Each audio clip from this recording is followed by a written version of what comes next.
देखिए, आज motor vehicle act की धारा 127 देखेंगे। 127 सेक्शन 127 ये कह रहा है सार्वजनिक स्थान पर जो वाहन है आपके सार्वजनिक स्थान पर परित्यक्त या अकेले छोड़े गए मोटर यानों का हटाया जाना। सार्वजनिक स्थान पर जो गाड़ी छोड़ के चले जाते हैं लोग उसके बारे में कह रहा है। दोनों ही बातें हैं इसमें।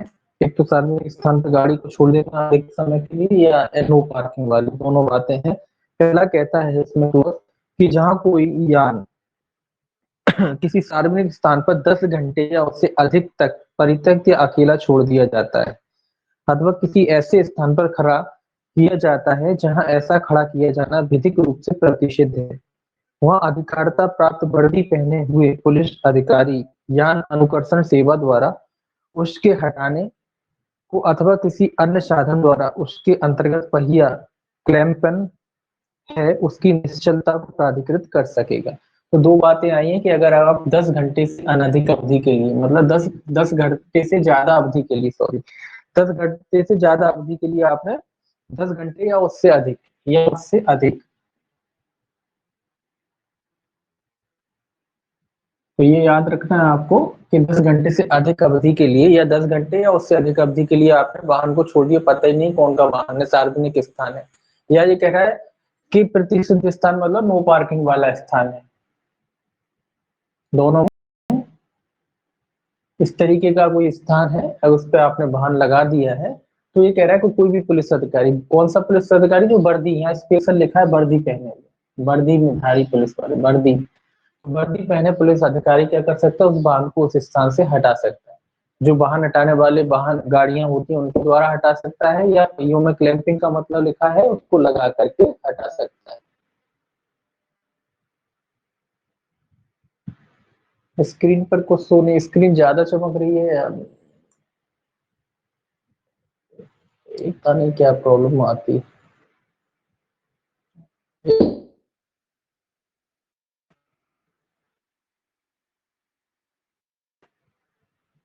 अब ठीक है। हाँ तो वो थोड़ा देर में चलिए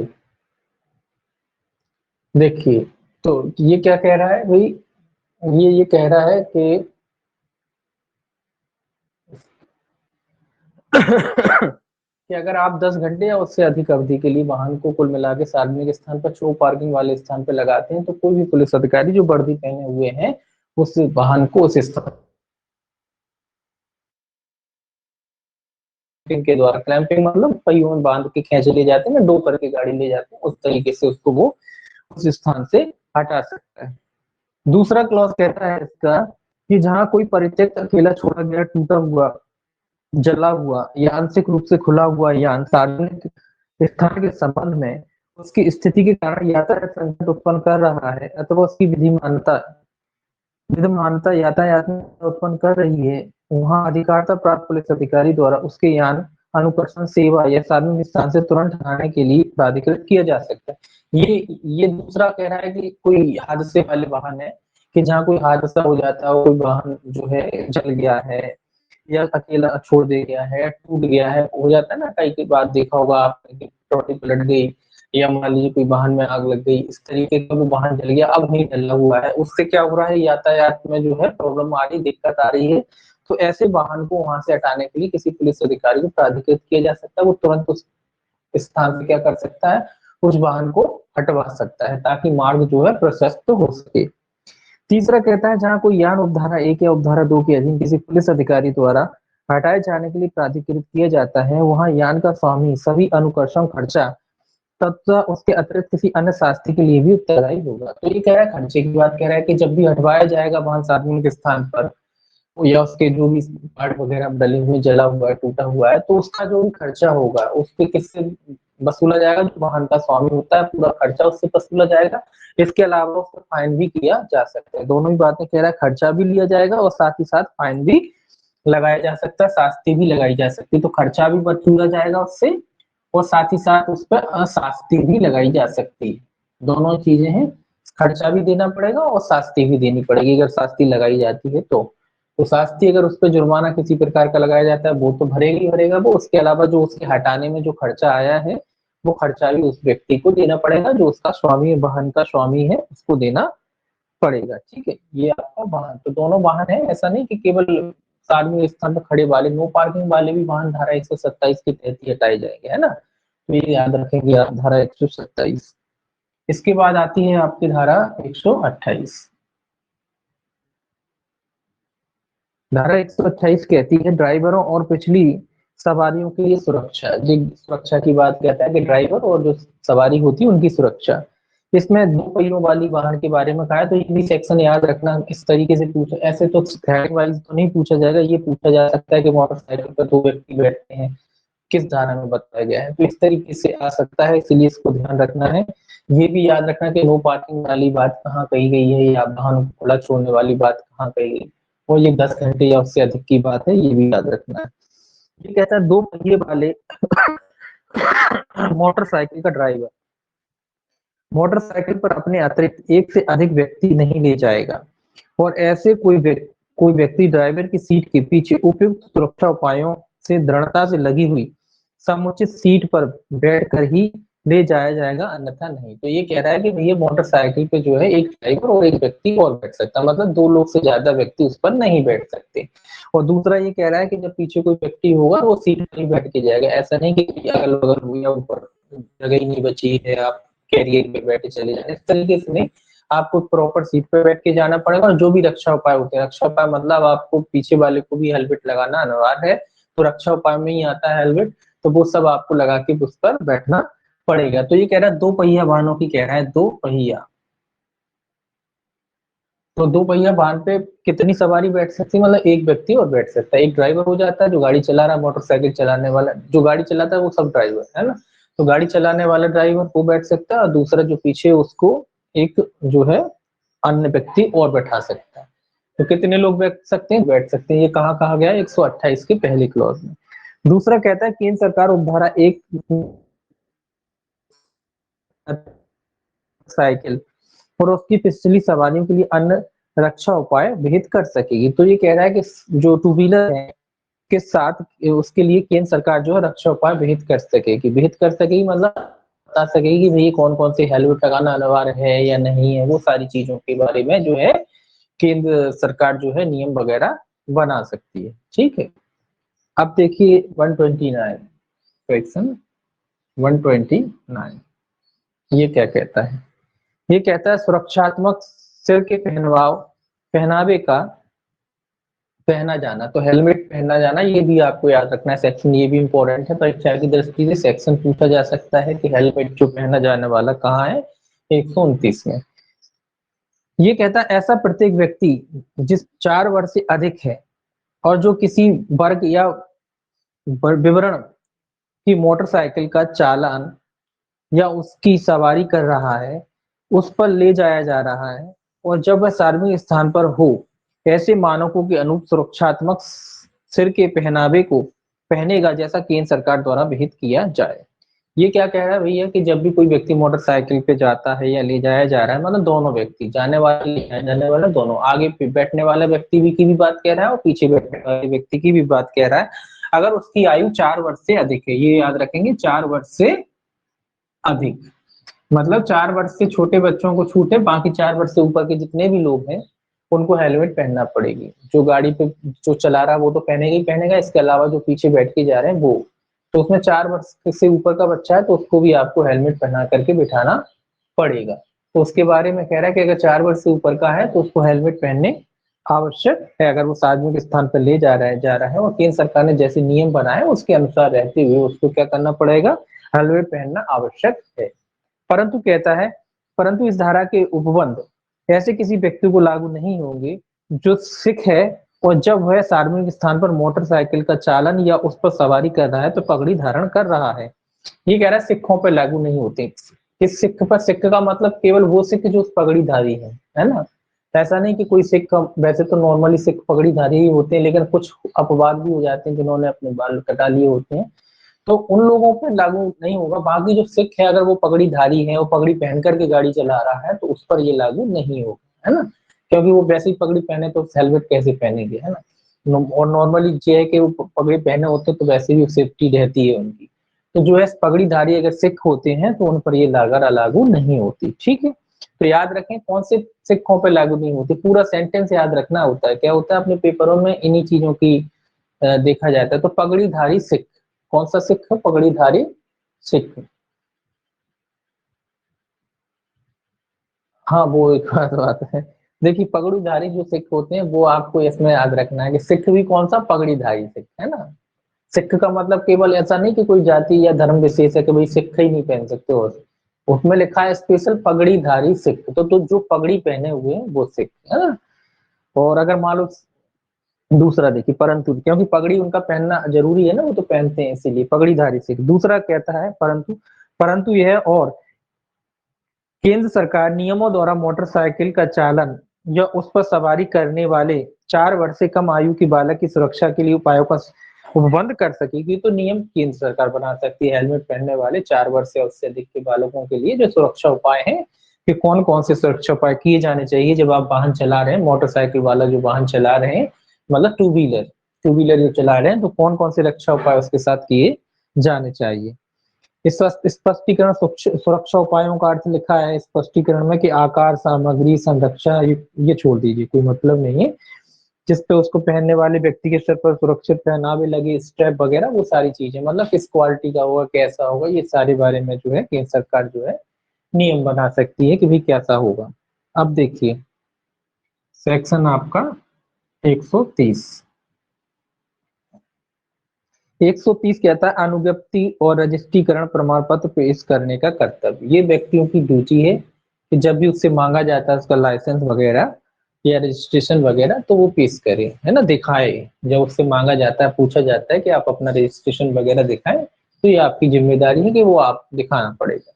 तो देखिए ये क्या कहता है, पहला क्लॉज कहता है किसी सार्वजनिक स्थान में मोटर यान या का ड्राइवर वर्दी पहने हुए किसी भी पुलिस अधिकारी द्वारा मांग की जाने पर अपनी अनुज्ञप्ति जांच के लिए पेश करेगा। तो यहाँ ये स्पष्ट हो गया कि भैया आप जांच के लिए तो पेश करेंगे, लेकिन कैसा पुलिस अधिकारी होना चाहिए? वर्दी पहने, यहाँ लिखा हुआ है वर्दी पहने। तो ये बात आपके लिए बिल्कुल इंपॉर्टेंट है कि अगर कोई बगैर वर्दी पहने व्यक्ति आपसे मांगता तो आप ना दो, आप कह सकते कि भैया आप वर्दी तो पहने नहीं, नाम वगैरह क्या, पहचान पत्र या फिर पहचान पूछना पड़ेगी आपको। तो स्पेशली लिखा है कि वर्दी पहने पुलिस अधिकारी जब भी आपसे मांगता है, आपका लाइसेंस देखना चाहता है, आपका रजिस्ट्रेशन देखना चाहता है, तो आपका कर्तव्य है कि उससे दिखा दें, ठीक है।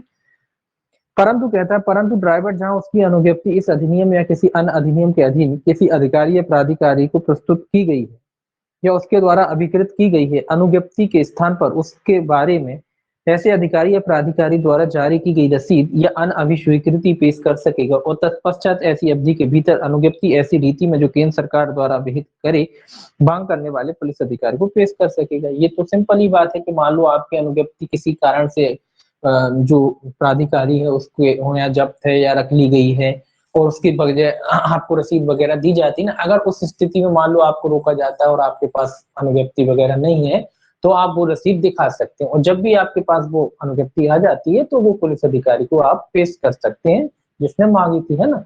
तो उस समय आप क्या दिखा सकते हैं? रसीद वगैरह दिखा सकते हैं। तो इसके बारे में कह रहा है। मान लो आपका उदाहरण के लिए ये मान लीजिए कि आप जा रहे हैं अभी आप रास्ते में जा रहे हैं, आपका चालन हुआ और आपकी जो है अनुज्ञप्ति जो है उन पुलिस वालों ने ले ली, जब्त कर ली, बोले न्यायालय में पेश करेंगे हम, और आपको एक रसीद काट के दे दी। आप 2-4 किलोमीटर, 10 किलोमीटर चले, 20 किलोमीटर चले, अब आप दूसरी जगह पहुंचे, वहां पे दूसरे पुलिस वालों ने आपको रोक लिया, बोले बोले लाइसेंस दिखाओ। अब लाइसेंस तो पहले ही जब्त करवा के आ गए आप, तो क्या दिखाओगे? तो वो रसीद जो है आप वो दिखा सकते हो, है ना। तो इसी बारे में कह रहा है कि अगर इस तरीके का कोई हो जाता है तो आप।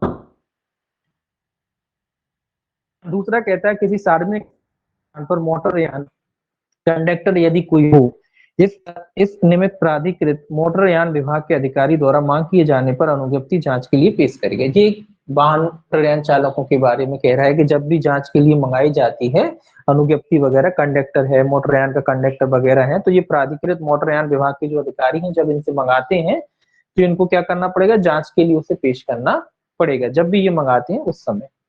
अगला कहता है तीसरा कि धारा 60 के अधीन रजिस्ट्रीकृत यान से भिन्न मोटर यान का स्वामी अथवा उसकी अनुपस्थिति में यान का ड्राइवर या अन्य भार साधक व्यक्ति रजिस्ट्रीकर्ता प्राधिकारी या मोटर यान विभाग के इस निमित्त सम्यक रूप से प्राधिकृत किसी अन्य अधिकारी द्वारा मांग किए जाने पर यान का बीमा प्रमाण पत्र पेश करेगा, और जहां यान यान है वहां धारा 56 में निर्दिष्ट ठीक हालत में होने का प्रमाण पत्र और परमिट भी पेश करेगा।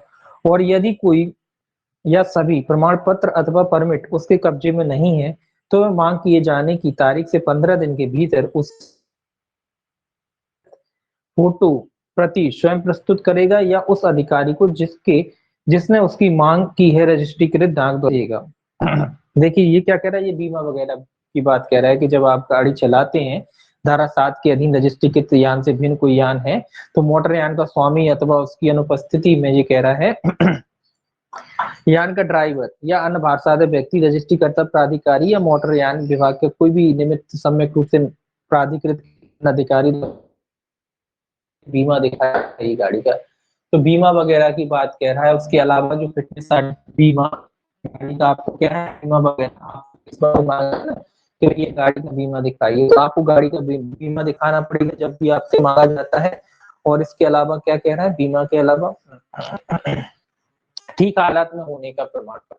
दूसरा गाड़ी का जो क्या कहते हैं फिटनेस सर्टिफिकेट अगर वो आपसे मांगा जाता है तो आपको क्या करना पड़ेगा दिखाना पड़ेगा। दूसरा कह रहा है इसमें अगर मान लीजिए उस समय आपके पास है नहीं जब बीमा वगैरह ये है जब आपसे मांगा जाता है पेश किया जाता है तो उस समय आपके कब्जे में नहीं है तो मांग किए जाने की तारीख 15 दिन के भीतर ये कह रहा है अगर उस समय नहीं है तो 15 दिन इस टाइम है के भीतर आपको पेश करना पड़ेगा। जिस अधिकारी ने भी मांगा था उसकी फोटो कॉपी वगैरह करा के डाक से भेज दीजिए उनको कि भैया जी हमारा जो है बीमा वगैरह है। तो इसमें 15 दिन का टाइम है वही कि 15 दिन इसमें लिखा कोई परिवहन यान या धारा 56 में निर्देश ठीक हालत में होने का प्रमाण पत्र परमिट पेश करेगा। और यदि कोई सभी प्रमाण पत्र परमिट उसके कब्जे में नहीं है तो मांग किए जाने की तारीख से 15 दिन के भीतर उसकी सम्यक रूप से अनुप्रमाणित प्रति स्वयं प्रस्तुत करेगा या उस अधिकारी को जिससे उसकी मांग की थी रजिस्ट्रार द्वारा भेज देगा या तो खुद ही पेश कर देगा या फिर रजिस्ट्री के डाक द्वारा भेज देगा। तो ये कह रहा है कि अगर इस तरीके के बीमा वगैरह उस समय आपके पास नहीं है तो 15 दिन का जो है आपके पास टाइम है। 15 दिन के भीतर जो है आप क्या कर सकती हैं या तो स्वयं पेश कर दीजिए या उधर जाकर के प्रमाणित मतलब अपने हाथों से प्रमाणित करके उनके पास भेजा सकते हैं। स्पष्टीकरण कह रहा है इस उपधारा के प्रयोजनों के लिए बीमा प्रमाण पत्र धारा 147 के उपधारा 3 के अधीन जारी किए गए प्रमाण पत्र जो वाहनों का बीमा होता है उसके बारे में कह रहा है। चौथा कहता है यदि यथास्थिति उपधारा 2 में निर्दिष्ट अनुज्ञप्ति या उपधारा 3 में निर्दिष्ट प्रमाण पत्र या परमिट उस समय उस व्यक्ति के पास नहीं है जिससे उसकी मांग की गई है तो वह उस 10 धारा का पर्याप्त अनुपालन हो जाएगा जब ऐसा व्यक्ति ऐसी अनुज्ञप्ति या प्रमाण पत्र या परमिट को ऐसी अवधि के भीतर ऐसी रीति में जो केंद्र सरकार द्वारा विहित करे पुलिस अधिकारी या मांग करने वाले प्राधिकारी को पेश करता है। परंतु इस उपधारा के उपबंध किसी ऐसे व्यक्ति को जिससे यह अपेक्षा की जाती है कि वह परिवहन यान का रजिस्ट्रीकरण प्रमाण पत्र या उसके ठीक हालत में होने का प्रमाण पत्र पेश करे उस विस्तार तक और ऐसे उपांतरणों के सहित ही लागू होंगे जो विहित किए जाए। ये कह रहा है कि इस अधिनियम की धारा की शर्त पूरी कर दी गई मान ली जाएगी अगर मान लो जो अवधि आपको दी गई थी छूट दी गई थी मान लो उस समय आपके पास नहीं था और ये 15 दिन की छूट है और 15 दिन के अगर भीतर आप पूरा कर देते हैं मतलब पेश कर देते हैं तो मान लिया जाएगा कि शर्त पूरी कर ली गई है। लेकिन कह रहा है कि फिटनेस सर्टिफिकेट वगैरह इनकी बात कह रहा है कि परिवहन यान का होने का प्रमाण पत्र वगैरह है और ये नहीं है तो जो भी बेस समय किया जाता है जो भी समय आपको दिया गया हो उस समय के भीतर अगर आप पेश कर देते हैं तो मान दिया जाता है कि इस धारा की जो है आपने शर्त पूरी। तो ये भी ध्यान में रखने वाली बात है नॉलेज वाली भी बात है कि अगर आप किसी हालत में आपके पास ना हो तो आप कह सकते हैं पुलिस वालों को कि भैया 15 दिन का टाइम है पेश कर देंगे है ना। तो ये नॉलेज तो होना चाहिए आपको ऐसा नहीं कि वो डराते नहीं ये चालन बनेगा कैसे बनेगा क्या नाम 2 दिन बाद पेश कर देंगे 15 इनको पता है। तो इस तरीके का जो है आप कर सकते हैं। अब वो बात अलग है कि पेश कर सकते हैं उसके लिए वो आपका लाइसेंस रख लें कि ठीक है 2 दिन बाद तुम पेश करना और लाइसेंस ले जाना पर्ची ले जाओ अभी तो है ना। तो इस तरीके का आपको ध्यान रख सकते हैं। अब देखिए सेक्शन 131 सेक्शन 131 कहता है रक्षित पूर्व सावधानियां बरतने का ड्राइवर का कर्तव्य। ये क्रॉसिंग की बात कह रहा है कि जब क्रॉसिंग करते हैं आप उस समय ड्राइवर की जिम्मेदारी क्रॉसिंग करते समय जो है सावधानी बरते। अब देखिए ये कहता है मोटर यान का प्रत्येक ड्राइवर किसी रक्षक रहित रेल समतल क्रॉसिंग पर पहुंचने पर यान को रोक देगा और यान का ड्राइवर उस यान के कंडक्टर या क्लीनर या परिचालक किसी अन्य व्यक्ति को समतल क्रॉसिंग तक चलवाएगा और यह सुनिश्चित करा गाड़ी या ट्रॉली आ तो नहीं रही है, और तब मोटर यान को ऐसे समतल क्रॉसिंग से पार कराया था जहां यान के कंडक्टर का क्लीनर या परिचर या कोई अन्य व्यक्ति उपलब्ध नहीं है। वहां यान का ड्राइवर रेल लाइन को पार करने से पूर्व सुनिश्चित करने के लिए यान से स्वयं उतरेगा कि किसी भी दिशा से कोई गाड़ी या ट्रॉली तो नहीं आ रही। ये वो वाली लाइनों की कह रहा है कि जहाँ गेट नहीं लगे रहते हैं, कभी कुछ जगह बची होंगी, वैसे तो मोस्टली हो गए हैं, हर जगह गेट लग गए, लेकिन हो सकता है कुछ काफी बड़ा देश है, हो सकता है कुछ जगह रह गई हो। तो उस जगह जहाँ पे क्रॉसिंग नहीं है, तो उन जगहों की बात कह रहा है कि जहाँ क्रॉसिंग का गेट वगैरह नहीं लगा है, तो वहाँ जिम्मेदारी ड्राइवर की है। जब वो बस वगैरह ले जा रहा है तो सबसे पहली उसकी जिम्मेदारी कि अपने कंडक्टर को उतारे और दोनों तरफ दिखवाए कि भाई ट्रेन या गाड़ी या कोई जो भी पटरी पे क्या चलती, ट्रेनें चलती है तो ट्रेन वगैरह आ तो नहीं रही है, तो ट्रॉली वगैरह आ तो नहीं रही है,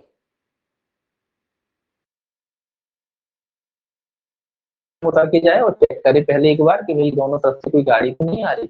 उसके बाद ही वो क्या करेगा, गाड़ी को वो पटरी को क्या करेगा, क्रॉस करेगा। तो ये एक तरीके से नियम बताया गया है। अब देखिए सेक्शन 132 कहता है क्रॉसिंग करना, तो ये भी याद रखना कि रेलवे क्रॉसिंग के बारे में, क्रॉसिंग के बारे में कहाँ है 131 में, सेक्शन 132। ये क्या कहता है, कुछ दशाओं में ड्राइवर का रोकने का कर्तव्य। क्या रोकने का कर्तव्य है, ये पहला कहता है किसी मोटर यान का ड्राइवर उस यान को निम्नलिखित दशा में रोकेगा, उसे ऐसे युक्ति युक्त समय तक जो आवश्यक हो और 24 घंटे से अधिक ना खड़ा रहेगा। अर्थात ये कह रहा है कि भैया ड्राइवर कुछ परिस्थिति में जो है यान को रोक सकता है, लेकिन उसमें भी ये लिख दिया कि भैया 24 घंटे से अधिक खड़ा नहीं रहेगा।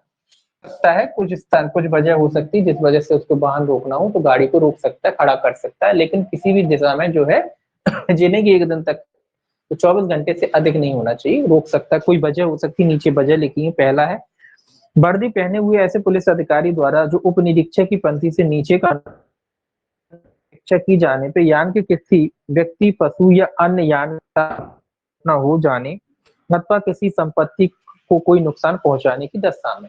तो ये कह रहा है कि भैया उसको रुकवाया जा सकता है, कोई वर्दी पहने पुलिस अधिकारी हो सकता है जो उप निरीक्षक की पंक्ति से नीचे का नहीं होना होगा। तो ये तो रैंक तो लगभग यही रहती है, आपने देखा होगा।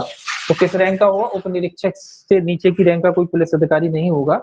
तो उप निरीक्षक की पुलिस अधिकारी है अगर, तो वो आपको अगर रोकता है, किस वजह से रोकता है कि आपने किसी में टक्कर मार दी, किसी पशु में टक्कर मार दी है, या कोई दुर्घटना वगैरह छोटी मोटी हो जाती है, तो वो आपके वाहन को रुकवा सकता है, खड़ा करा सकता है, लेकिन उसमें भी लिखा है कि 24 घंटे से अधिक नहीं, है ना, तो वो आपके वाहन को रुकवा सकता है। दूसरा कहता है किसी ऐसे पशु के भारसाधक व्यक्ति द्वारा ऐसा करने की अपेक्षा की जाने पर, जबकि ऐसे व्यक्ति को आशंका है कि वह पशु नियंत्रण से बाहर हो गया था, यान से डर या अनियंत्रित हो गया, तो ये जो मालिक होगा पशु का, वो कह सकता है कि भैया इनको रुकवाया जाए।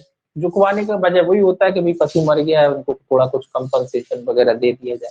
तो इसीलिए कह रहा है कि जो पशु का मालिक है वो भी रुकवा सकता है, वो भी मतलब उनसे कह सकता है पुलिस वालों से, उनके द्वारा भारसाधक व्यक्ति द्वारा ऐसा करने की अपेक्षा की जाने पर। तो अगर उसके द्वारा की जाती तो ऐसे भी रुकवाया जा सकता है वाहनों को। हालांकि वो मालिक को पता है कि जो पशु था वो डर गया था वाहन से, उतावलापन आ गया था और यहाँ पे एक्सीडेंट हो गया है, तो इस तरीके से भी वाहन को रुकवाया जा सकता है। और आगे क्या है, तीसरा गा जो है सी निर्सित हो चुका है, और इसमें लिखा है सी आधा निर्सित किया है क्या, ठीक है सी, उसमें लिखा और अपना नाम और पता तथा यान के स्वामी का नाम और पता ऐसी दुर्घटना या नुकसान से प्रभावित किसी व्यक्ति को बताएगा जो उसकी मांग करे, परंतु वह तब जबकि वह ऐसे व्यक्ति का नाम और पता बता दे। ये क्या आ गया, एक मिनट, 132, हाँ ठीक है, आधा अधूरा कर दिया तो पूरा सेंटेंस नहीं लग रहा। ये कह रहा है कि भैया क्यों रुकवाता है, वो मैंने अभी बताया ना, कंपनसेशन की बात होगी, जब किसी का पशु मर जाएगा वो आपकी गाड़ी क्यों रुकवाएगा, वो तो यही रुकवाएगा कि भैया हमारा पशु मर गया, उसका पैसा दो। तो उसी के बारे में कह रहा है, जब नाम और पता वगैरह स्पष्ट हो जाता है तब तक वह अपना नाम और पता तथा यान के स्वामी का नाम और पता, मतलब आप नाम और पता पूछ लीजिए बस। अब ऐसा नहीं कि ड्राइवर को वहीं पकड़ के बोलो कि भैया अब तो तुम दो, तो उसका नाम और पता स्पष्ट कर लीजिए। ड्राइवर का रुकवाया है आपने, आपका पशु मर गया है तो उसको रुकवा सकते हैं, उसका नाम पता कंफर्म कर लीजिए, उसके बाद बस उसे छोड़ दीजिए। बाकी फिर आप मालिक से जो मांगेंगे या जो ड्राइवर है उसका नाम पता आपको पता ही है, तब आके आप मांग सकते हैं, तो उसी के लिए रोक सकते हैं। कब तक रोक सकते हैं? नाम पता करने के लिए। ये नहीं कि बोले वसूली हो जाएगी तभी जाने देंगे, बोले ऐसा नहीं। तो आप नाम पता कर लीजिए, उसके बाद उसे छोड़ दीजिए। दूसरा कहता, मोटरयान के ड्राइवर ऐसे व्यक्ति द्वारा मांग की जाने पर जिसने अपना नाम पता दिया है और अभिकथन किया है कि ड्राइवर ने धारा 184 के लिए दंडनीय अपराध किया है, उस व्यक्ति को अपना नाम पता देगा। तो ये ड्राइवर की जिम्मेदारी कि भैया जब उसने कोई अपराध किया 184 थोड़ी बहुत दुर्घटना जो हुई है उसके बारे में नाम पता बताने की जिम्मेदारी किसकी है? ड्राइवर की है। तीसरा कहता है, इस धारा में पशु शब्द से कोई घोड़ा, ढोर, हाथी, ऊंट, गधा, खच्चर, भेड़ या बकरी अभी ये याद रखना। ये आप ये अभी जो इनमें से कौन सा पशु नहीं बताया गया, ठीक है। तो ये पूछा जाता है, एक बार आ भी चुका है कि इनमें से कौन सा पशु नहीं है। तो इसमें आपको याद रखना है कि घोड़ा आता है, आपका ढोर आता है, हाथी, ऊंट, गधा, खच्चर, भेड़, बकरी। तो इसमें ये भी शब्द आया है, एक बार पूछा गया था कि भाई इसमें से कौन सा शब्द नहीं दिया गया धारा में, है ना। तो वो सब इसीलिए याद रखना है कि भैया घोड़ा आते हैं, खच्चर आते हैं, ढोर आते हैं, ये सारी चीजें आती हैं, भेड़, बकरी, ये सब। ठीक है, तो इसको थोड़ा सा याद रखना है। अब देखिए सेक्शन 133।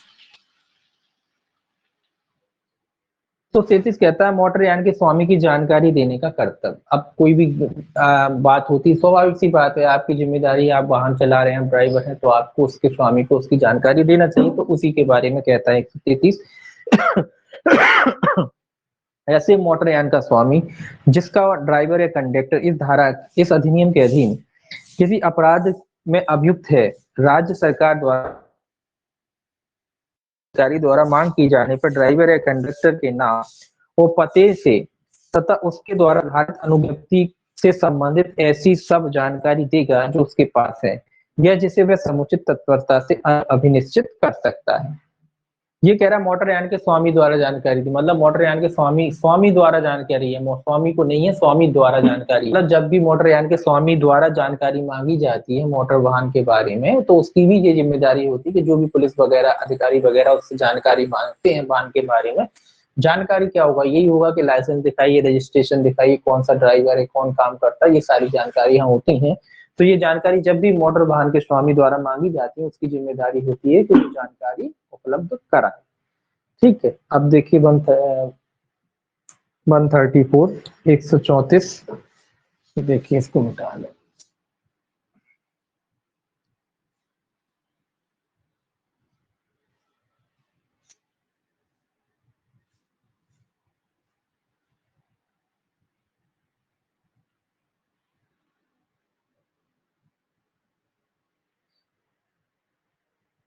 एक 134 क्या कहता है, देखिए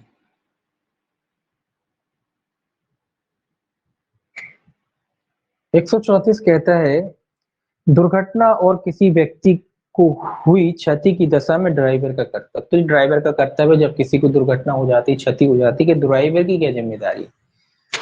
पहला कहता है इसमें लिखा है कि जब किसी मोटरयान के कारण किसी हुई दुर्घटना के परिणाम स्वरूप किसी व्यक्ति को क्षति होती है या पर व्यक्ति की किसी संपत्ति को नुकसान पहुंचता है, तब यान या ड्राइवर या उसका भार साधक व्यक्ति, दोनों बातें कह रहा है। जब किसी व्यक्ति को क्षति हो या उसकी संपत्ति को, या पर व्यक्ति थर्ड पर्सन है उसकी संपत्ति को क्या है, नुकसान कारित होता है।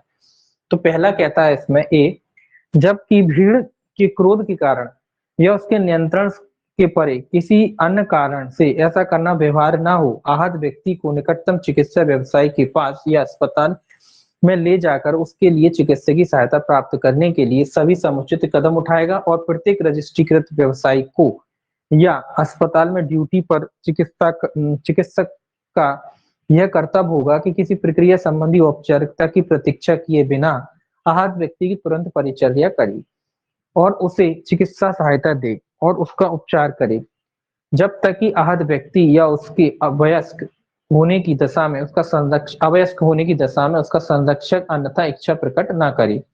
ये कह रहा है कि भैया सबसे पहला तो ड्राइवर का ये कर्तव्य है कि कभी दुर्घटना वगैरह होती है, एक्सीडेंट वगैरह होता है, अगर परिस्थितियां नियंत्रण से बाहर ना हो, मतलब भीड़ ज्यादा क्रोधित हो गई, तो हो सकता है कि ड्राइवर को ये डर लगे कि भैया भीड़ इसी को मार देगी, तो वो बात अलग है, उसको छोड़ दिया जाए। तो नॉर्मल कंडीशन में जब भी एक्सीडेंट वगैरह होता है लोग इकट्ठे भी हो जाए, लेकिन ज्यादा उसको लगता है कि ठीक है, तो सबसे पहले उसकी जिम्मेदारी क्या है कि ये जिसका भी एक्सीडेंट हुआ उसको अपनी गाड़ी में बिठा के ले जाए और जो भी पास में हॉस्पिटल वगैरह हो उसमें उसका क्या कराए, इलाज कराए, है ना। ये उसका जिम्मेदारी, साथ ही साथ डॉक्टर की भी ये जिम्मेदारी कि जब भी कोई इस तरीके का मरीज लाया जाता है उसके पास, जो एक्सीडेंट जिसका हो गया है, तो डॉक्टर की जिम्मेदारी कि आवश्यक जो कार्रवाई प्रक्रिया वगैरह वो बाद में करे पहले। और ये कह रहा है कि मरीज का इलाज करेगा और चिकित्सा सहायता दे यदि उसका उपचार करे जब तक कि आहत या अवश्य होने की दशा में संरक्षण तथा इच्छा प्रकट ना करे। तो इच्छा प्रकट ना करे वो बात अलग है। अगर आपका प्राइवेट के है या उसका संरक्षण आ गया वो नहीं कराना चाह रहे वो बात अलग है।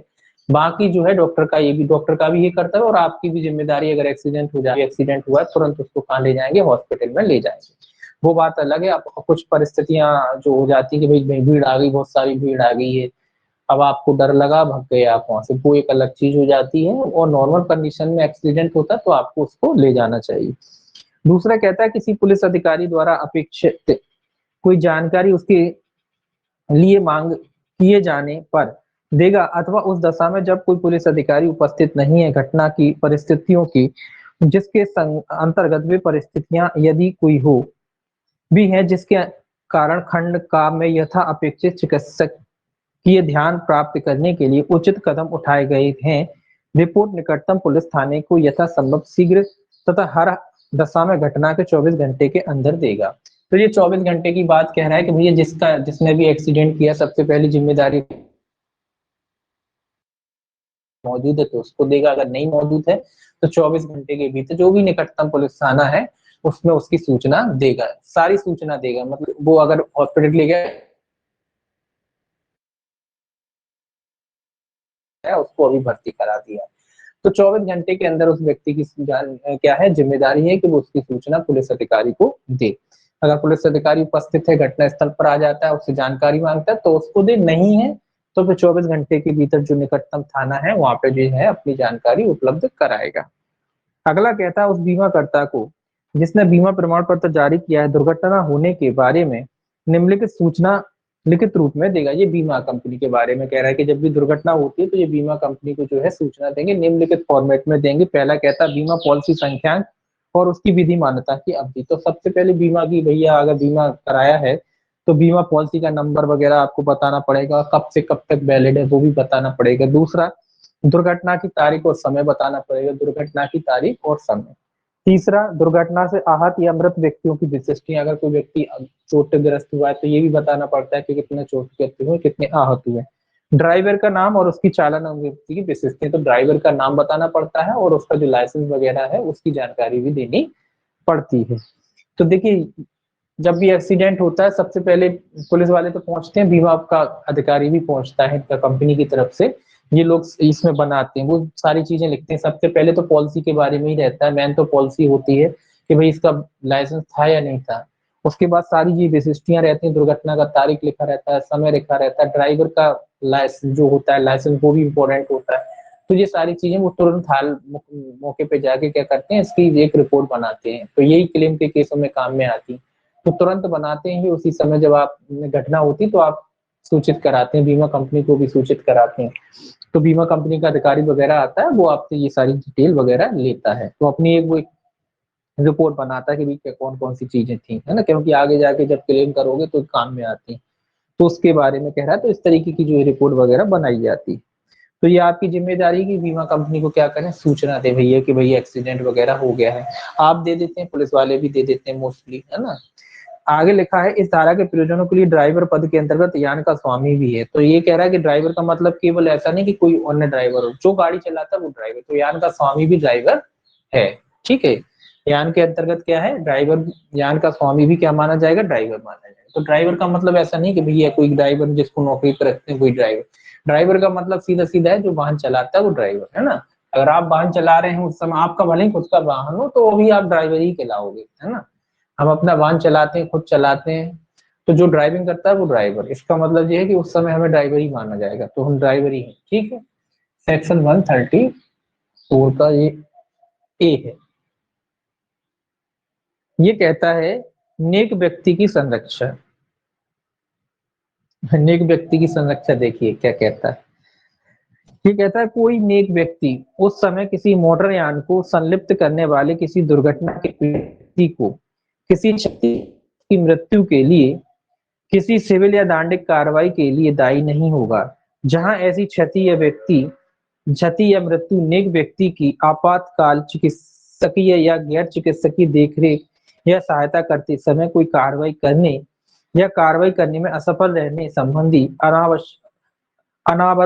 अनावधता के परिणाम स्वरूप हुई है। ये कह रहा है कि भैया जो भी नेक व्यक्ति जो मदद करते हैं, हेल्प करते हैं दूसरों की, आ गए उन्होंने उठाया ले जा रहे, अब ऐसे में मान लो कोई व्यक्ति की जो दुर्घटनाग्रस्त व्यक्ति था उसकी मृत्यु हो जाती, तो ये कह रहा है कि भाई उस व्यक्ति के खिलाफ कोई कार्रवाई वगैरह नहीं की जाएगी।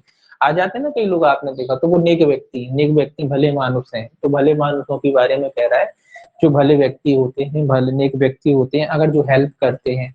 अब हेल्प करते में हो सकता है कि अब उसको हॉस्पिटल ले जा रहे थे वो लोग, बीच में मर गया वो व्यक्ति, तो ऐसा नहीं है कि भैया आप उसी को बना दो पार्टी के, भैया जी मदद कर रहा था, इनने ढंग से बोले जल्दी नहीं ले गए या वो नहीं करा, तो उन व्यक्तियों के खिलाफ कोई भी जो है मुकदमेबाजी या कार्रवाई नहीं की जाएगी।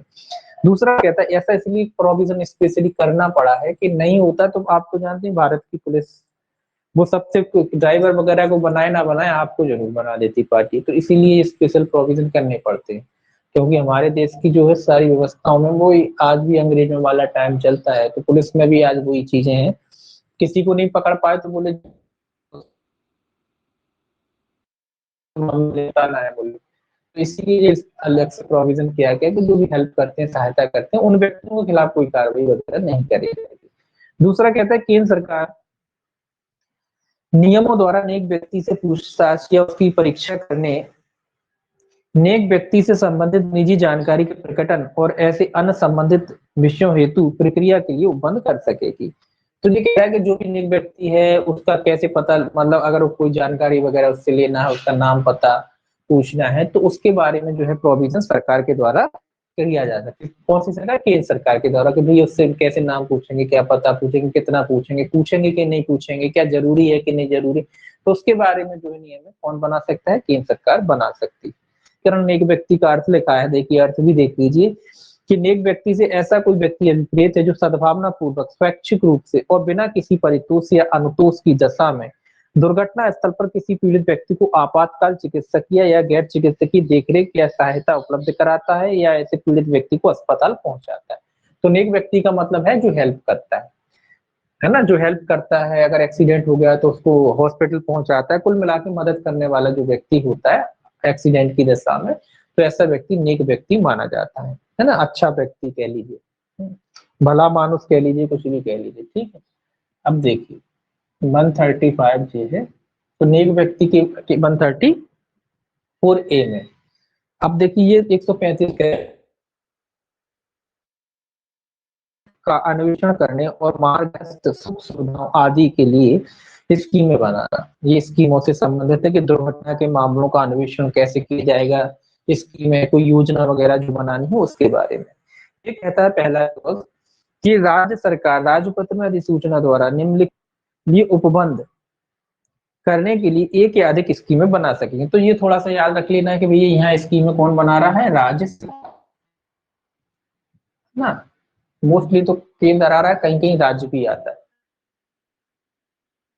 स्कीमें क्या क्या स्कीमें बना सकती है? पहला, मोटरयान दुर्घटना के कारण की बाबत गहन अध्ययन और विश्लेषण, भैया उसका गहन अध्ययन मतलब काफी डीपली अध्ययन करेंगे ये, तो ये उसके बारे में क्या कर सकते हैं? नियम वगैरह बना सकते हैं। दूसरा, राजमार्गों पर मार्गस्थ सुख सुविधाएं, राजमार्ग जो होते हैं, स्वाभाविक सी बात है जी, तो विषय तो राजमार्ग पर सुख सुविधाएं हैं, कैसी करनी,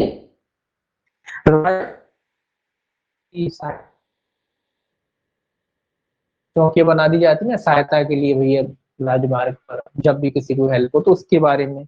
राजमार्गों पर ट्रकों को खड़ा करने के लिए अपेक्षित प्रक्षेप्त क्षेत्र, मतलब जब भी राजमार्ग पर वाहन खड़े होना है या ट्रक वगैरह खड़े होना तो कहाँ खड़े होंगे, तो उसकी जगह वगैरह होगी ना, उसके बारे में। अगला, जनता की सुरक्षा और सुविधा के हितों में कोई अन्य सुविधाएं, तो जनता के लिए अन्य कोई सुविधाएं हो सकती हैं उसके बारे में, तो ये कॉमन सा क्वेश्चन है। दूसरा कहता है किसी राज्य सरकार द्वारा इस धारा के अधीन बनाई गई प्रत्येक स्कीम बनाए जाने के पश्चात यथाशीघ्र विधानमंडल के समक्ष रखी। ये तो आप जानते हैं, कोई भी स्कीम बनाई जाती, कोई भी स्कीम बनाने के बाद कहाँ रखा जाता है उसे, अगर राज्य सरकार है तो विधानमंडल के समक्ष उसे रखा जाता है। तीसरा कहता है केंद्र सरकार राजपत्र में अधिसूचना द्वारा सड़क दुर्घटना के कारणों और विश्लेषण के संबंध में गहन अध्ययन करने के लिए एक या अधिक स्कीमें बना सके। तो केंद्र सरकार भी बना सकती है, तो मतलब दोनों बना सकते हैं। नीचे लिखा था ऊपर केंद्र, तो यहाँ कौन बना सकता है, केंद्र सरकार। तो केंद्र और राज्य स्कीमें, आप क्वेश्चन आगे भी कौन बना सकता है, तो दोनों बना सकते हैं, केंद्र या राज्य सरकार दोनों दोनों क्या बना सकते हैं, स्कीमें बना सकते हैं। स्कीमें मतलब वही वही वाहन अच्छे तरीके से चले, लोगों को दिक्कत ना हो, हेल्प के लिए चौकियां बना दी जाए, वाहन कहाँ खड़े करना है, बहुत सारी चीजों के बारे में जो है स्कीमें बनाई जा सकती है। अब देखिए 136 136 क्या कहता है, 136 कहता है कि दुर्घटना यान का निरीक्षण। अब ये यानों का नहीं, जो वाहन दुर्घटनाग्रस्त हो गया था उसका निरीक्षण किया जाएगा, है ना, उसका भी निरीक्षण कराया जाता है। ये भी लगता है जो लोग क्लेम का कह सकते हैं, उसमें ये रिपोर्ट भी लगेगी, वाहन का सबसे पहले ये भी लगाएगा जब दुर्घटना हो गया उसका निरीक्षण, कि भाई वाहन में कोई त्रुटि तो नहीं थी, वाहन में कोई खराबी तो नहीं थी, है ना, बीमा वाला वो चीज हो गई और दूसरा ये चीज हो गई। ये बहुत इंपॉर्टेंट होती है क्लेम वाले केसों में, है ना, तो ये भी याद रखेंगे, इंपॉर्टेंट है, ये भी याद रखेंगे आप। देखिए जब कोई मोटर यान दुर्घटनाग्रस्त हो जाता है तब राज्य सरकार द्वारा इस निमित्त प्राधिकृत कोई व्यक्ति उस दशा में अपना प्राधिकार पेश करके जब उससे वैसी अपेक्षा की गई है यान का निरीक्षण कर सकेगा और उस प्रयोजन के लिए किसी भी उचित समय पर ऐसे किसी परिसर में प्रवेश कर सकेगा जिसमें वह यान हो, यान की परीक्षा लिए के लिए वहां ले जा ऑथराइज किया जाता है वाहनों के निरीक्षण के लिए। ऐसा जो व्यक्ति है क्या कर सकता है, वो उस वाहन का परीक्षण कर सकता है, और उस वाहन के परीक्षण के लिए अगर उसे कहीं जाना है, कहीं रखा है वाहन, तो वो वहां जा सकता है, इसको लाइसेंस वो दिखा करके उस स्थान पे जा सकता है। या मान लो उस स्थान पे वो निरीक्षण नहीं कर सकता, उसको लेके आना है अपने गैराज में या कहीं और लेके आना है, तो वहां पर लेके भी आ सकता है। परंतु लिखा है परंतु वह स्थान जहां वह यान इस प्रकार ले जाया जाता है यान के स्वामी को बता दिया जाएगा और यान उसके स्वामी, ड्राइवर या भारसाधक व्यक्ति को आवश्यकता पूरी करने के पश्चात 24 घंटे के भीतर लौटा दे। तो ये कह रहा है कि भाई यान की जो जांच है आप कितने घंटे में करोगे, 24 घंटे। तो जो भी औपचारिकताएं वगैरह वहां ले जाया जाएगा। अब जब ले जा रहे तो ऐसा तो नहीं कि भैया ले गए मालिक को ही नहीं बता गए कहाँ ले जा रहे, नहीं, ऐसा तो उसको जानकारी दोगे कि हमारा फलानी फलानी जगह ले जा रहे हैं, वहां पे इसका निरीक्षण करेंगे, तो वो आप पता वगैरह उनको बता देंगे। और 24 घंटे का टाइम है आपके पास निरीक्षण करने का। 24 घंटे बहुत होते हैं वाहन को निरीक्षण करने के लिए, पता पड़ जाएगा कि भाई क्या कमी थी, 1-2 घंटे में ही पता पड़ जाता है, हो सकता है ज्यादा 24 घंटे लग जाए, तो 24 घंटे के भीतर आपको वाहन जो है लौटा दिया जाएगा अगर लौटाने वाला है। तो 24 घंटे में क्या करेंगे, कुल मिला के जो निरीक्षण है वाहन का, जो निरीक्षण है 24 घंटे के भीतर पूरा करना है। सीधा सीधा बात है कि वाहन का जो निरीक्षण है कितने घंटे में पूरा करना है, इनको 24 घंटे में पूरा कर देंगे। अब देखिए 136 ए और है इसमें, 136 का ए, ये देखता है, ये कहता है सड़क सुरक्षा की इलेक्ट्रॉनिक मॉनिटरिंग और प्रवर्तन। ये नया जोड़ा है कि भी इलेक्ट्रॉनिक मॉनिटरिंग वगैरह अब धीरे धीरे हो जाएगा, वैसे हर जगह नहीं है लेकिन धीरे धीरे। पहला कह रहा है राजमार्ग, राज्य के भीतर ऐसी सड़कों या किसी शहर नगर के जिसकी जनसंख्या ऐसी सीमा तक है जो केंद्र सरकार द्वारा विहित की जाए, सड़कों पर उपधारा 2 के अधीन उपबंधित रीति से सड़क सुरक्षा की इलेक्ट्रॉनिक मॉनिटरिंग और प्रवर्तन सुनिश्चित करेगी। तो ये कह रहा है कि भी राज्य सरकार हो सकती है, केंद्र सरकार, राज्य सरकार है, ये राष्ट्रीय राजमार्ग है, राजमार्गों पर राज्य शहर के भीतर की भी बात, राष्ट्रीय राजमार्ग पर भी लगाई जाएंगी। मतलब कैमरे हैं, कुल मिला के कैमरे आपने देखा हुआ लगभग सब जगह लग गए हैं जिनकी, है ना, तो ऐसी जगह जो है इनकी मॉनिटरिंग वगैरह करने के लिए, जनसंख्या देखने के लिए, देखने के लिए जो है कैमरे आदि जो है क्या करे जाएंगे, लगवाए जाएंगे। तो इलेक्ट्रॉनिक में मोस्टली कैमरे ही है, तो कैमरे आपने देखा होगा अधिकतर आप हर चौराहे पे आजकल लग गए हैं, तो उसी के बारे में कह रहा है। उससे पता पड़ जाता है जब एक्सीडेंट वगैरह होता है तो तुरंत देख लेते हैं कि गलती किसकी थी, कहाँ एक्सीडेंट हुआ, तुरंत पुलिस पहुंच भी जाती है। तो उस हिसाब से उनकी मॉनिटरिंग करने के लिए क्या लगाए जा सकते हैं, इस तरीके की जो भी इलेक्ट्रॉनिक युक्ति, हालांकि इसमें कैमरा शब्द नहीं आया, क्योंकि कैमरा भी इलेक्ट्रॉनिक युक्ति, तो कोई भी इलेक्ट्रॉनिक युक्ति जिससे मॉनिटरिंग वगैरह होती है उसको लगाया वगैरह जा सकता है। ठीक है, देखिए अब देखिए कहाँ थे अपन,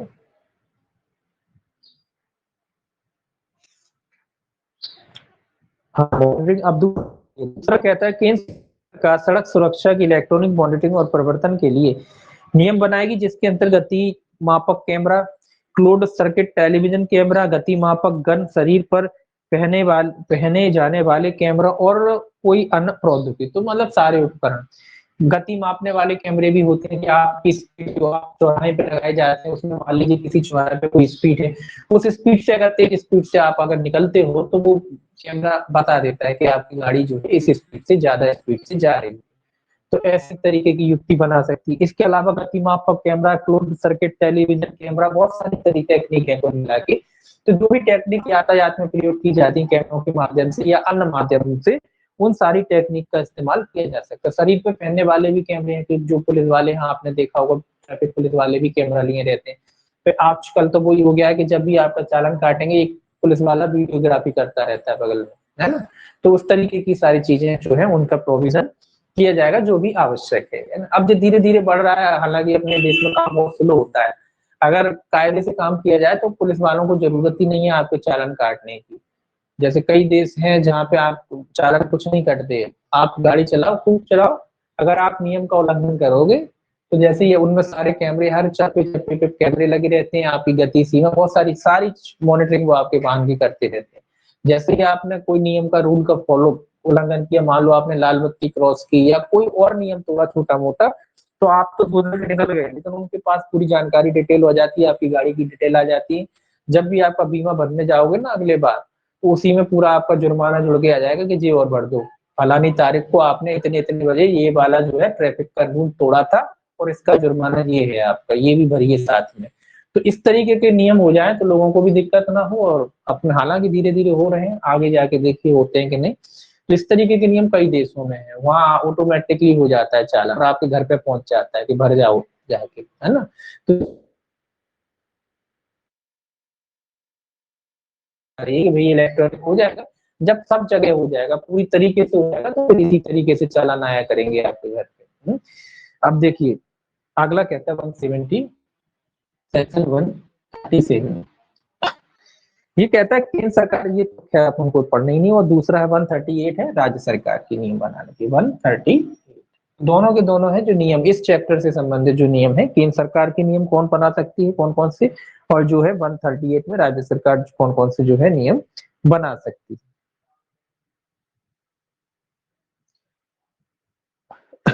ठीक है, ठीक है, तो ये दोनों क्या है आपके नियम बनाने की शक्ति। इसके बाद जो है आपका अध्याय जो है 9, अध्याय 9 है केंद्र सरकार की नियम बनाने की, ये भी छोड़िए, केंद्र सरकार की नियम बनाने की शक्ति है अध्याय 9 में, सीधा सीधा ये छोड़िए, ये तो खैर अध्याय 9 में तो कुछ पढ़ना ही नहीं है आपको। अस्थायी रूप से भारत में से जाने या बाहर, भारत के बाहर आने वाले मोटरयान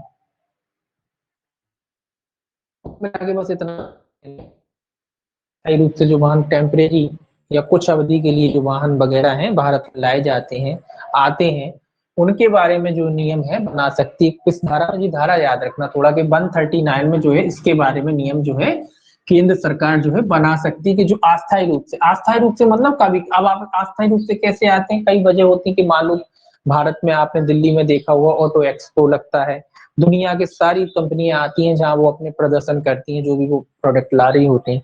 तो इस तरीके से कोई वाहन होते हैं, या कोई मान लीजिए खेल कूद हो रहा है कहीं और कोई देश से वाहन आ रहा है केवल उस प्रतियोगिता में भाग लेने के लिए आ रहा है, बहुत सारी चीजें होती है। तो इस तरीके से अगर जो भी वाहन लाए जाते हैं भारत में कुछ समय के लिए, तो उन वाहनों के बारे में जो है नियम वगैरह कौन बना सकता है, केंद्र सरकार। अब देखिए ऐसे वाहनों में नियम वगैरह केंद्र सरकार इसीलिए बनाती है कि मान लीजिए नॉर्मली अगर कोई वाहन आता है तो आप तो जानते हो टैक्स लगता है, लेकिन इन वाहनों को छूट दे दी जाएगी, क्योंकि अगर ऐसे लगेगा तो कोई ला ही नहीं पाएगा, 100% टैक्स लगता है। जितनी गाड़ी की कीमत होती है उतना ही उस पर टैक्स लग जाता है। अगर 2 लाख की गाड़ी है या 5 लाख की गाड़ी तो 5 ही लाख टैक्स लग जाएगा, तो टोटल 10 लाख की पड़ेगी आपको। तो इस तरीके से होता है, इसीलिए इसमें नियम कौन बनाता है, केंद्र सरकार बनाती है। कोई अस्थायी रूप से वाहन वगैरह आना है आपके देश में तो उसमें छूट वगैरह देना है, क्या देना है, कितना देना है, वो सारे संबंध में बना सकते हैं। इसमें लिखा ना वे शर्तें जो विहित करना जिसके अधीन भारत में अस्थायी रूप से ठहरने के लिए भारत के बाहर के किसी स्थान में भारत में प्रवेश करने वाले व्यक्ति के लिए मोटर यान चला सकेंगे।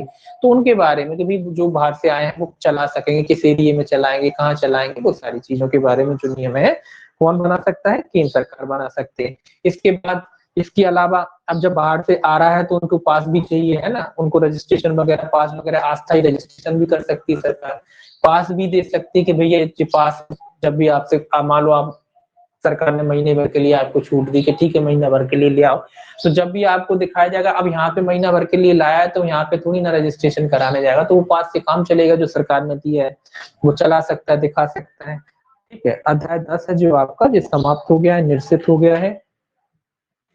अध्याय 11 है जो आपका, इसमें कुछ परिभाषाएं दे रखी हैं, जो बीमा से मोटर यानों पर व्यक्ति जोखिम के विरुद्ध बीमा, ये जो अध्याय 11 है ये आपका बीमा से संबंधित है। देखिए एक मिनट इसको देखें, देखिए इसकी परिभाषा देख लीजिए पहले। 140 145 में जो है अध्याय जो है आपका 11 है, 10 जो है समाप्त हो चुका है। अध्याय 11 ये बीमा से संबंधित है, इसमें कुछ परिभाषाएं दी गई हैं 145 में, सेक्शन 145 में क्या दी गई है, परिभाषा। ये परिभाषाएं कह लीजिए, बहुत है परिभाषाएं।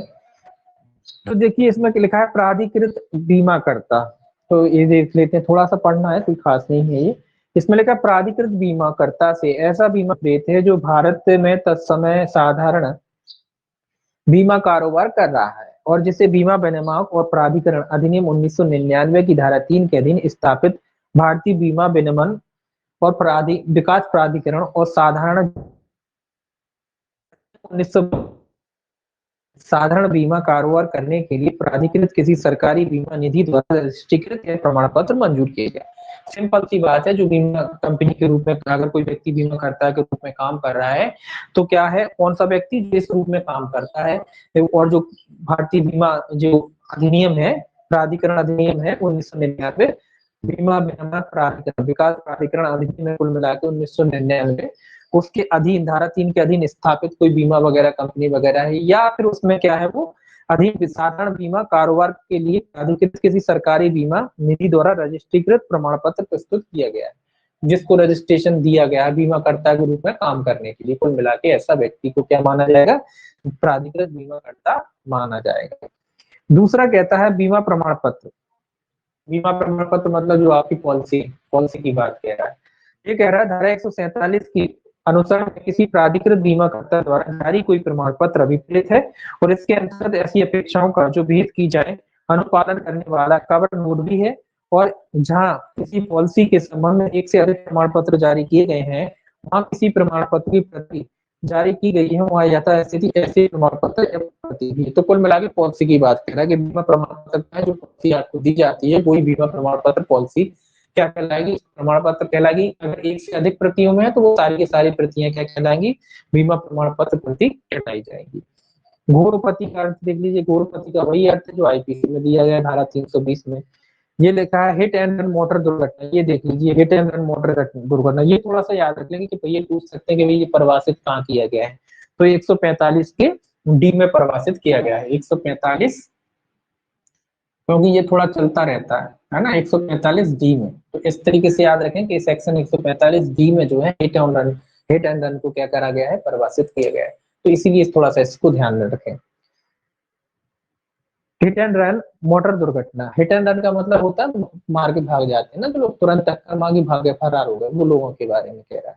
तो ये कह रहा है हिट एंड रन से ऐसी कोई दुर्घटना अभिप्रेत जो किसी मोटर यान या मोटर यानों के उपयोग से कारित हुई है जिसकी पहचान इस प्रयोजन हेतु युक्त प्रयास करने के बावजूद भी अभी निश्चित नहीं की जा सकती। मतलब ऐसा है कि भी मार के भाग गए, पता ही नहीं पड़ रहा है कि कौन मार के चला गया, तो ऐसी दुर्घटना क्या कहलाती है, हिट एंड रन केस में आती है। तो ये याद रखेंगे कि भैया पहचान ही नहीं हो पा रही कौन मार के, टक्कर मार के भाग जाते हैं ना कई लोग, भाग गए वो नहीं रोकते गाड़ी, टक्कर हुई तो फिर तो उन्हें रुकनी नहीं है, भड़ाक से भगा के ले जाते हैं, आदमी देख ही नहीं पाया क्या नंबर था क्या था, पता ही नहीं पड़ा कौन ने कर दिया। तो इस तरीके की दुर्घटना है कितने में आएगी, 145 जी में। अब देखिए अगला कहता है बीमा में लिखा बीमा विनियामक प्राधिकरण।